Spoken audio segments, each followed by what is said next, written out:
So guys আজকে কৃষ্ণনগরে football tournament match খেলতে গিয়ে এত সুন্দর জায়গা দেখতে পাবো কোনোদিন ভাবিনি। তো চলো সেটাই তোমাদের প্রথম থেকে শুরু করি। তো আজকের দিনটা ছিল আগস্ট মাসের 8 তারিখ 2026। তো আজকে আমরা সকাল সকাল বেরিয়ে পড়ি কৃষ্ণনগর যাওয়ার উদ্দেশ্যে। তো বাসে করে কিছুক্ষণ ট্রাভেল করার পরে আমরা পৌঁছাই হিমাদপুর রেলগেট। তো এখান থেকে আমরা কিছুক্ষণ হাঁটতে লাগি। বাস থেকে নেমে অনেকক্ষণ ধরে হাঁটছি, এখনও কিন্তু মাঠে পৌঁছতে পারিনি।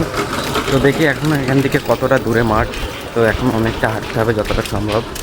তো বন্ধুরা আমরা অনেক কষ্টের পর আধা ঘন্টা প্রায় আমরা পায়ে করে হেঁটে চলে এসেছি।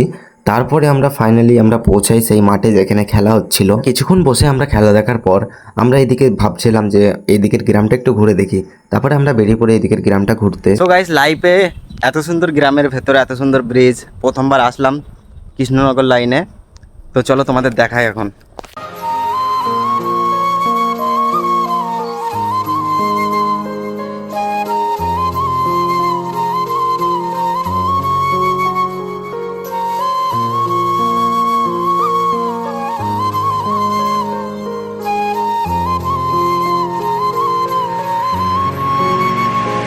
এত সুন্দর জায়গায় প্রথমবার আসলাম। আর হ্যাঁ, এই জায়গাটা তো আমার খুব ভালো লাগলো। তোমাদের কেমন লাগলো কমেন্ট করে জানাবে। তো চলো দেখা হচ্ছে কোনো নতুন ভিডিওতে।